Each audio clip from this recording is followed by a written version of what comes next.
Hi, y'all. I know, totally different space. Hair's being crazy. No idea what's going on, but we're going to make it through together.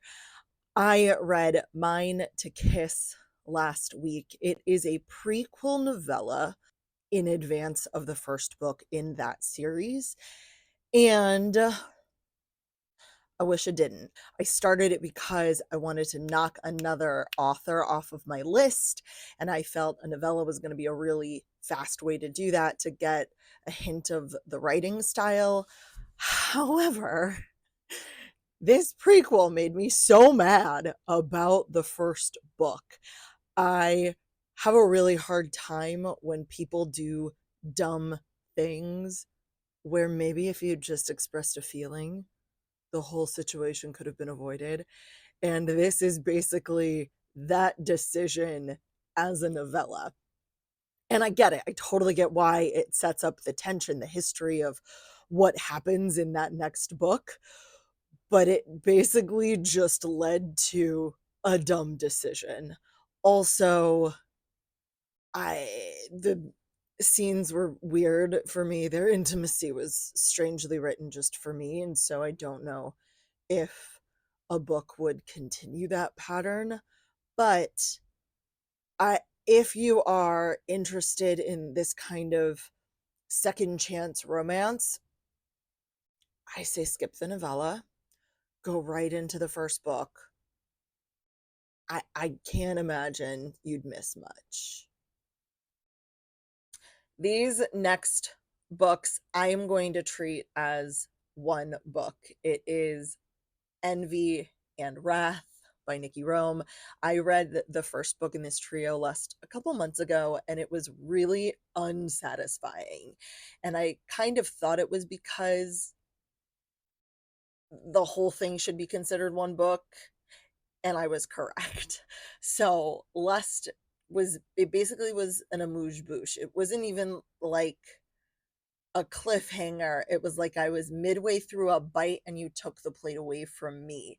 And these two books really finished the meal. I don't know if that metaphor works, but I'm going to go with it. So if you are someone who's interested in this story, I would recommend download all three books at once, read them back to back to back as though it were one book and not three separate stories. They are all interconnected. I think it's really important that they are all read at the same time. It made the experience much better for me reading these two back to back than the big break or treating them as separate storylines. We've got Valentina and Aries, Dante, Nico. It is a reverse harem. It is no MM whatsoever between the dudes, and that is fine.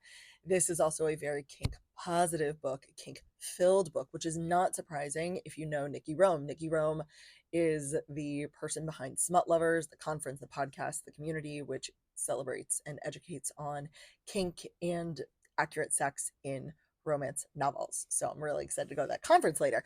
And I was really excited to read this book. I felt really disappointed after Lust, and I shouldn't have. I should have done what my instincts told me to and just downloaded the next two books and continued on, because the three of them together really do feel like a complete story rather than that kind of midway bite feeling I had before. I'm going to stick with that metaphor. I'm sticking with it. When it comes to the kink, I think for me, I just wanted more. It was really diverse. It was really well explained. They use a 1 through 5 system for check-ins as opposed to traffic lights or safe words, which I don't see that often, but I really enjoyed and I appreciated that it was reiterated multiple times. You saw it in use during scenes, that all three of the guys have different kinks and they get to play with them. Everything from DNS to blood play to electrostim. And you know what? I'm just a dirty little kink slut, and I wanted more. I wanted more scenes. I wanted more experience. I wanted to see where this was going to go. So that's my biggest complaint, is that this book, I wanted, an extra page or two per kink scene. And if that's my biggest complaint, I think I'm good. If you're not a mafia person, this is probably also not for you. I have my mixed feelings about the mafia in general. However, This book doesn't do those things that I typically find annoying in a mafia book. So I enjoyed the journey and where it ended up. And yeah, I'm going back to point number one. Read all three books as though it were just one book. I think you'll have a much better experience, and that is why these two are listed together. I read A Rogue of One's Own by Evie Dunmore. This is the second in her series. I read Bringing Down the Duke months ago, and to be honest, when I started A Rogue of One's Own, I had completely forgotten everything about Bringing Down the Duke, literally. I think I'm reading too many of these enlightened women Regency romps because they're all starting to blur together in my brain. So this one was hard. And by the time I started this book, because it was due back to the library and I just assumed I would remember things, I had already packed up my copy of Bringing Down the Duke because moving sucks. So I just went into this hoping it would all come back to me. And enough of it did that I got through it. And I remembered kind of who everyone was and what they're doing. But it was a bit of a slog at the beginning because I had almost no recollection of some of these people and their personalities. Now, this is about Lucy. She is the suffragette in this group and she fights for the cause. She is a lady, but she is estranged because of a fight for the cause. And honestly, the bigger plot of this book doesn't really matter for what I'm about to say. It's fine. It's a suffragist-ish plot with women and money and stuff. So really what the romance is, it's a childhood enemies to lovers, second chance-ish, slow burny kind of thing. And it's fine. The enemies to lovers is one of those misunderstandings that if you'd had a real conversation, it would have all been resolved. And I understand why they didn't. They were children. It's okay. But it makes for a really annoying resolution because this could have been fixed so long ago. Oh, you never actually hated her. No, you never hated her. You just leaned into her banter and made her think that you were a dick. I don't like that. I always love a woman who takes charge of her own virginity and goes, fuck your patriarchal expectations.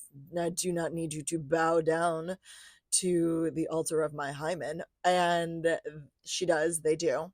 And they do.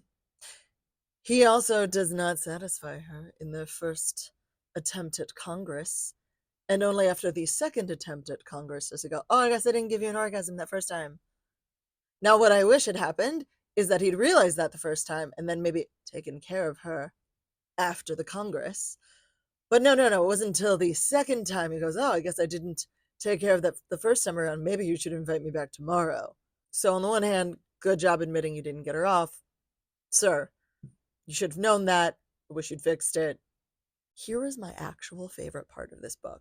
Tristan discovering the plight of women. Here's how. Lucy and her collection of suffragettes all over the UK are collecting letters from women about what they suffer from at the hands of men in their marriages in general. And they are collecting this data to present to the world of this isn't isolated, this is systemic. Women are being oppressed. Obviously, I know that now. We're still being oppressed, but still, this was news to most men and Tristan.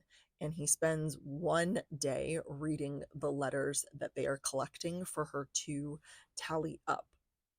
I'm going to paraphrase. His response to reading these letters is, how do you not just shoot the next man you see?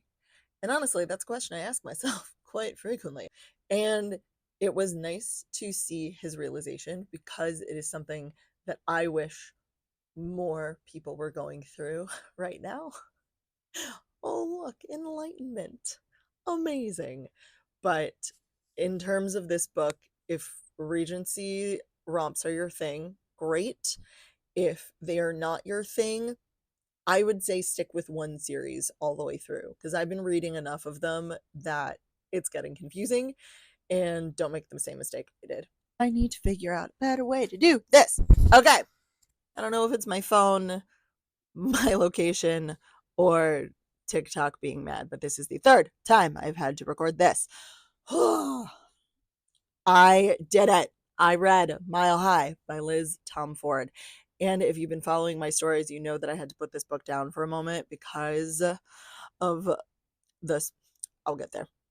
I am so glad that I picked it back up. It was worth it. This is a long sports workplace romance, and it is totally worth it, y'all. So we've got Z and V, Xander and Stevie. Those are their nicknames, independent of each other, which I kind of like better because instead of creating like a baby, sweetie, honey kind of nickname, they show how they get close by letting the other use their preferred nickname that they say for their nearest and dearest. And so that was a nice little switch on what typically nicknames are. Oh, workplace romance. So Z is a hockey player for the Chicago Raptors. It is a made up team. I like that it's made up because I don't have to compare it to the real Chicago team. And V is a flight attendant on their private plane. And they have sassy banter, kind of enemies ish to lovers. And then they get together. And here's the big thing about this book, it is all about growth. Growing through your trauma, growing into the person you want to be, leaving behind who you don't want to be, stepping up. And I think those mental health journeys are really important to have. And I appreciated seeing it on the page. What I also appreciated was Xander worshiping Stevie's body, just worshiping it. A big part of her mental health hangups, and I think many people feel this way, was issues she has with her body.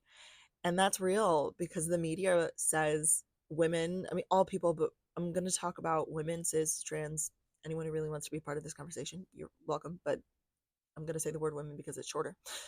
Says that women's bodies need to be perfect for them to be lovable and fuckable.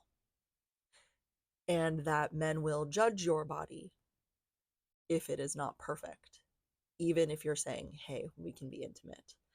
And the reality is, partners are just really excited to be there.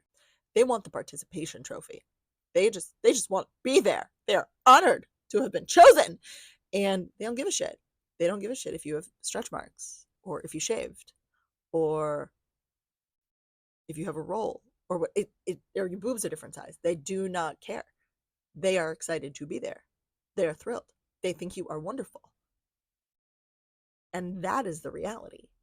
So seeing that in media felt really good. It felt like a nice, warm, empowering hug around all the insecurities that I carry about my body because I'm a human and I exist, and of course I do.